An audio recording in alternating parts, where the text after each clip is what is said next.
कीर्तन 5वे पंचपदी अनुक्रम. कीर्तनाचा अभंग. देवाची येद्वारी उभा क्षणभरी, तेने मुक्तिचारी साधी येल्या. हरिमुखे म्हणा हरिमुखे म्हणा, पुण्याची गणना कोण करे. भगवंताचे गुणानुवाद व कीर्तन ऐकायचे कारण काय लागले आहे, तर आमची व देवाची चुकामुक झाली आहे.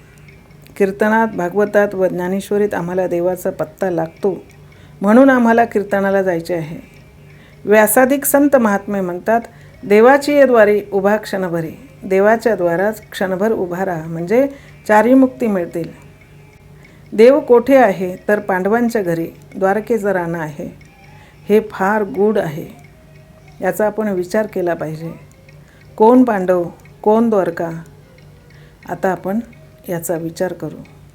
एकदेशी पांडव व एकदेशी देव याचा नाश आहे, व देव तर अविनाशी पाहिजे.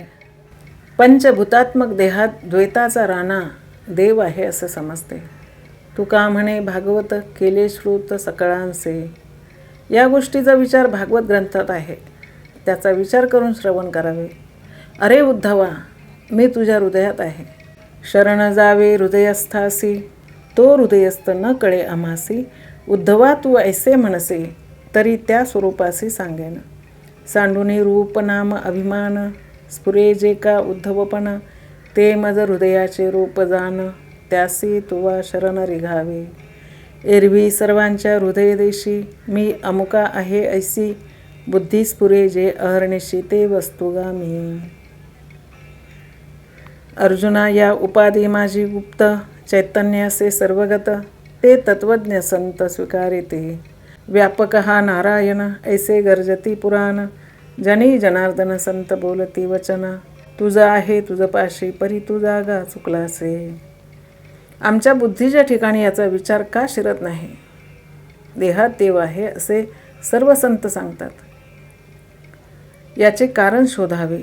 आमच्यात काहीतरी कसर असली पाहिजे, किंवा ज्ञानी यांची अथवा कीर्तन करणाऱ्यांची प्रतिपादन करण्यात चूक असावी. कोणी म्हणतो बायका पोरे सोडली पाहिजेत व संसार सोडला पाहिजे.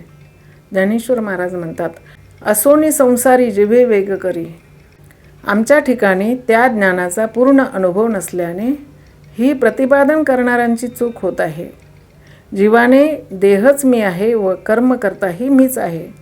कर्म हे परप्रकाशित असून या जीवाने अज्ञानाने कर्तेपणा घेतला, म्हणून जीवाला बंधन लागले आहे.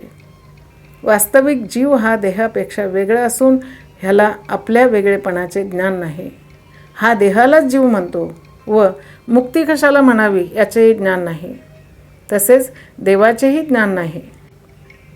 याकरिता या सर्वांचे ज्ञानाची आवश्यकता आहे, म्हणून संतांना शरण गेले पाहिजे. नामदेव महाराज म्हणतात, झनी दृष्टी लागो तुझ्या सगुणपणा. जेने माझ्या मना बोध केला. अनंत जन्माचे विसरलो दुःख, पाहता तुझे मुख पांडुरंगा. पांडुरंग म्हणजे ज्यांनी मला बोध केला तो. आमचे मन बिघडले आहे, त्यानेच बंधन घेतले आहे. आपुलेच मन करी आपणा बंधन. जीवाच्या म्हणजे माझ्याच लेकराने मला बांधले आहे. आम्ही मन म्हणतो देहाला, जीव म्हणतो देहाला, व देह म्हणतो देहालाच, व आत्माही म्हणतो देहालाच. हे चारी वेगळे आहेत व त्याच्या क्रियाही वेगळ्या आहेत. आम्हाला त्या वेगळ्यापणाचे ज्ञान नाही, त्याचे एकीकरण केले आहे. ही सोय बिघडली आहे, ती संतांकडून निक्की करून घ्यावी. नामा म्हणे निक्की सापडली सोय, न विसंबे पाय खिचराचे. तुका म्हणे खून जाणती वैष्णव, जया गुरुराव कृपावंत. पांडुरंग कोण, तर विसोबा खेचर. त्यांचा रोग तोच आमचा रोग आहे. त्यांनी जे औषध घेतले तेच आम्हाला घेतले पाहिजे. सद्गुरु वाचुनी सापडेना सोय, धरावे ते पाय आधी आधी. आपणासारखे करीती तात्काळ, नाही काळ वेळ तया लागे. जीवाचे, मनाचे, देहाचे व देवाचे आम्हाला ज्ञान नाही, म्हणून दुःख होत आहे. ही सोय आमची बिघडली आहे. ती सोय सद्गुरू दुरुस्त करतील. शिव तोच तुझ्याजवळ आहे. अनंत ब्रह्मांडे जयाच्या उदरी, तो माझ्या अंतरी आत्माराम. मन, जीव ते देखील आहेत. आधी आधी हे दोनदा का म्हटले, तर बाकीची सर्व कामे सोडून दे व आधी हे काम कर. आमचे मन आधी आधी म्हणत नाही. संतांना शरण जाऊन अगोदर आपली सोय लावली पाहिजे, म्हणजे ज्ञान करून घेतले पाहिजे. ते ज्ञान करून घेण्याकरता सद्गुरूंना अनन्य भावाने शरण जावे. पतिव्रता नेने अनेकाची स्तुती, सर्व भावे पती ध्यानी मने. म्हणजेच एका वाचून अनेकाकडे तिचा भाव नाही. एकविध भाव आम्हा सर्व काळ, चरण कमळ स्वामीचे ते. शत हे खंडना होईल रसना, जरी या वचना पालटेन. अनेकांची स्तुती आम्हा ब्रह्महत्या, एका पांडुरंगा वाचून या. अशी ज्याची वाणी म्हणत असेल त्यांच्याजवळच आत्मज्ञान आहे असे समजावे. पवित्र तो देह वाणी पुण्यवंत, तो वदे अच्युत सर्व काळ. देह जावो अथवा राहो, पांडुरंगी दृढ भाव.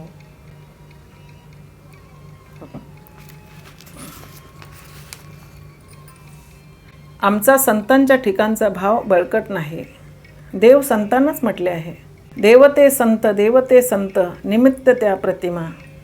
तुकाराम महाराज म्हणतात, स्वयार्वम मया धर्म. म्हणजे संतांविषयी भाषण करावे व मूर्तीला देव म्हणावे. म्हणून आमचा धर्म जागृत नाही. प्रतिपादन करावे ज्ञान व मनाने वाहतो अज्ञान, म्हणतो ब्राह्मण व शूद्राचे आचरण करिता. ब्राह्मण धर्माच्याच ब्रह्मीचे आचरण मार्गाने जा. देहातील देवाला जाणून घ्या. त्याच्या सहज प्रकाशाने कर्मे होतात, परंतु ती कर्मे देहाने केली असे म्हणतोस. त्याच्याच योगाने कर्मकर्तृत्वाच्या अभिमानाने बंधन लागले आहे. करिता आत्मज्ञान प्राप्त करून घेऊन या कर्मबंधनातून मुक्त हो. आपल्या देहात देव आहे व तो बोध करील असे म्हणून बसलास तर तो बोध करणार नाही. करिता संतांना शरण जाऊन देहातील देवाचे ज्ञान करून घ्यावे. अधरी धरुणी वेणू, कोणी वाजविला न कळे नेणू. एका जनार्दनी वाजविला वेणू, तेने मन झाले तल्लीनू. देहात रात्रंदिवस परमात्मा वेणू वाजवितो आहे, तो आम्हाला का ऐकू येत नाही? याचे कारण प्रकृतीच्या अधीन सर्व लक्ष झाले आहे. करिता श्री गुरुकडून आम्ही वेणू वाजवणाऱ्याचा पत्ता करून घेतला पाहिजे व त्या नादात तल्लीन राहून तन्मय झाले पाहिजे, म्हणजे चारी मुक्ती मिळतील. देवा, तू मला केव्हा भेटशील? जनार्दन स्वामींनी वेणू अंतःकरणात वाजून दिला, म्हणजे वेणूंचे ज्ञान करून दिले. तुम्ही कृपा केली संती, भय निरसली खंती. कृत्य कृत्य झालो, इच्छा केली ते पावलो. तुका म्हणे काळ, आता करुण शके बळ. द्वारका म्हणजे द्वैताचा राजा.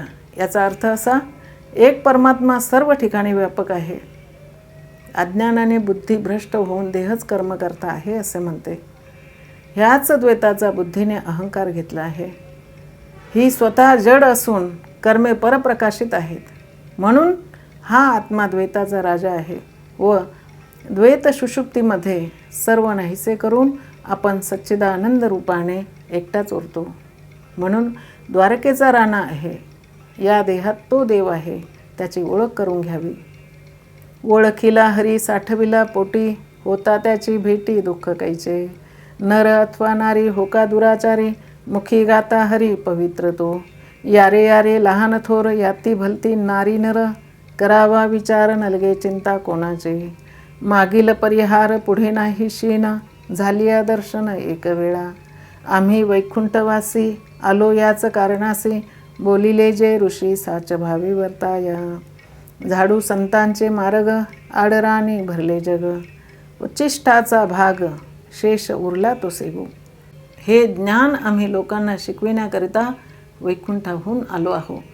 करिता संतांना शरण जाऊन देवाची ओळख करून घे व या दुःखापासून मुक्त हो. हेच उच्चिष्ट आमच्या बापाचे आहे, म्हणजे श्री बलभीम महाराजांचे आहे. पापी पुण्यवान पाहू नको, सगळ्यांना देव दानाला दे, असेच श्री बलभीम महाराजांचे म्हणणे आहे. फोडिले भांडार धनियाचा माल, तेथे मी हमाल भारवाही. याच अर्थाचे बोलणे पुराणात आहे, परंतु परोक्ष ज्ञानांनी याचा अर्थ विपरीत केला आहे. अर्थ लोपला पुराणी, नाश केला शब्दज्ञाने, विषय लोभी मन साधन हे बुडविले. संतान वाचून जर दुसरीकडे हिंडाल तर फसाल व आयुष्य व परिश्रम व्यर्थ जातील. परंतु संतांना ओळखून शरण जावे. संत कसे असावे तर गीता म्हणजे ज्ञानेश्वरीत वर्णन केलेल्या स्वरूपाचे, स्वानुभवी व सत्शिष्यास अपरोक्ष बोध करणारे व शब्द निष्णात असावे. ज्ञानाच्या 7 भूमिका आहेत. शुभेच्छा, विचारणा, तनुमानसा, सत्वांपती, असंसक्ती, पदार्थ भाविनी, तुरीयगा. यापैकी पहिल्या 4 ह्या शब्द ज्ञानाच्या आहेत व राहिलेल्या 3 ह्या अनुभवाच्या आहेत.